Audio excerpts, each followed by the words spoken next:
Hello, my name's John. Welcome to my YouTube channel, John Plays Guitar. Today I'm not going to be playing any guitar. I'm just going to be talking shit about that company, Neural DSP. So full disclosure, I don't actually use a Quad Cortex. I've never bought a Neural DSP plugin.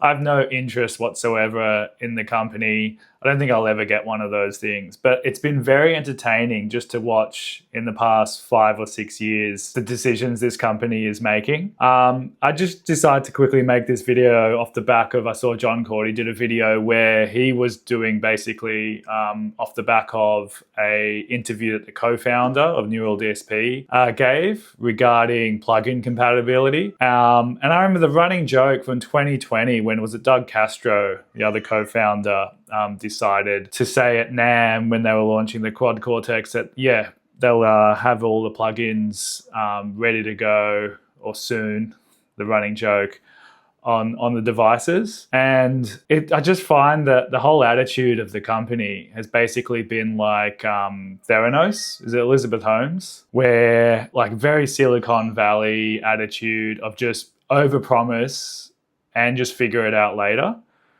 And obviously backfired in the Theranos situation, because if those aren't aware, they were making a machine where you could just take a prick of blood and run all these amazing blood tests just from a single little small machine. And they just kept trying to promise that it could be done when all the engineers were saying, no, it actually can't be done. Also a lot like that submarine, the Titan submarine, where, you get like a CEO who just has that attitude, and we got engineers saying it actually can't be done. So it's interesting that Neural DSP, I think Doug has said that those sort of Silicon Valley people are his inspiration, your Steve Jobs and all of that. I'll try and find the quotes and stuff for that. Sorry, my cat really wants to be held right now, so. There you go. There you go. Do you want to be held or do you want to go up here? Let's go up here. There you go. Is that better? Anyway, that's Roy Porbison interrupting the video. No, she wants to come back down. So where was I? Yeah, so it's just interesting that, that's who they look up to, and then that's exactly who they've mirrored in terms of like the promises that they've made. And obviously, even in that interview that the other co-founder had given, realized how naive they were in terms of doing the plugin compatibility because of the different chips or whatever. It's beyond them. And this slow drip feeding of like certain plugins. And then when you look at, I'll try and put it up on screen. When you look at like how it appears in like your DAW, like with a VST plugin, and it's all, skeuomorphic or whatever the word is, where it actually looks like the amps and the pedals, compared to the absolute shit that it is in the Quad Cortex just with the icons. And like, who wants to look at that? The whole point of the plugins is they actually like look nice and they're easy to use. And then, they've slowly been porting them across, and they're trying to finish this. But I think what they should actually do is just say, hey, look, sorry, we absolutely fucked up. We actually could never really do it. We realize how hard it is. What we're going to do now instead is just release a dedicated Neural DSP plugin player. And I think they really missed the opportunity when they released the Quad Cortex Mini. Because you've got the Quad Cortex, you've got the Nano Cortex, it's like their little small one. And then they just decided to release the Quad Cortex Mini, which is the exact same processing power, just with, looks like a mobile phone with 4 foot switches. That actually would have been the perfect format for a plugin player.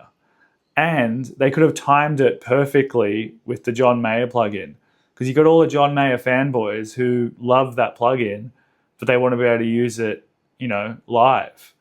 And it would have sold by bucket load. You would have had people with the Quad Cortex saying, hey, what about our PCOM? Plugin compatibility. Where's that? But Neural could have just said sorry, and, it just had a dedicated player. And it would have been easy to do. They could have done it from the ground up. They should have just done everything, designed all the code just to make a plugin player. And that's all it does, with the foot switches and a touch screen, and it looks exactly like it does on the computer. Instead, you're getting people like running plugins on like Raspberry Pi devices, or I saw Sebasticide, that YouTuber, running it on a Steam Deck, which is like a game controller.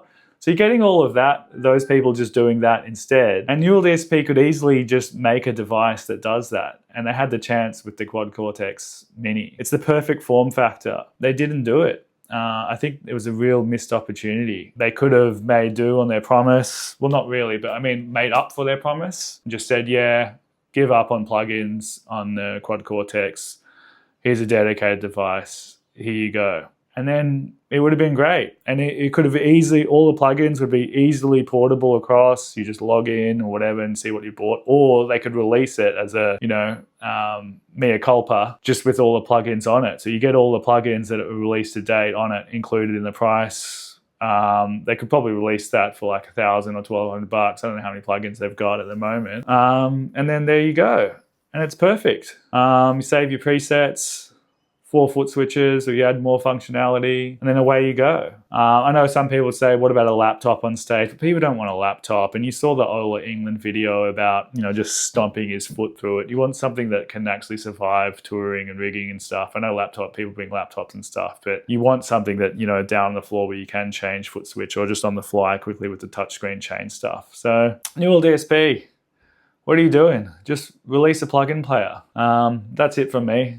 I'll never buy a Neural DSP device or plugin anyway. I don't really care. I don't do this YouTube. Obviously, I don't have any subscribers anyway. I don't do this YouTube to get products and review them. I just buy whatever I want and then I review it if I want to. I think that's the plan. I have a Tonex. That's it for me for capturing. And then I use NAM profiles anyway. So yeah, I just want to quickly show you Roy. She's so bored of this conversation. Anyway, what do you think? Should they release a plugin player? Or should they continue trying to slowly drip feed the ports, the plugins over to the Quad Cortex? Do people with Quad Cortexes even actually care? I think they just like the captures and the modeling anyway. They don't really care about the plugins. It's like two separate things. But it's the one downfall of Neural DSP that I see. Yeah, it doesn't have that sort of whole ecosystem like a Tonex where you can just get all your presets, use them on the computer, all your captures on the computer and easily put them on a device. Line 6, you can do that as well.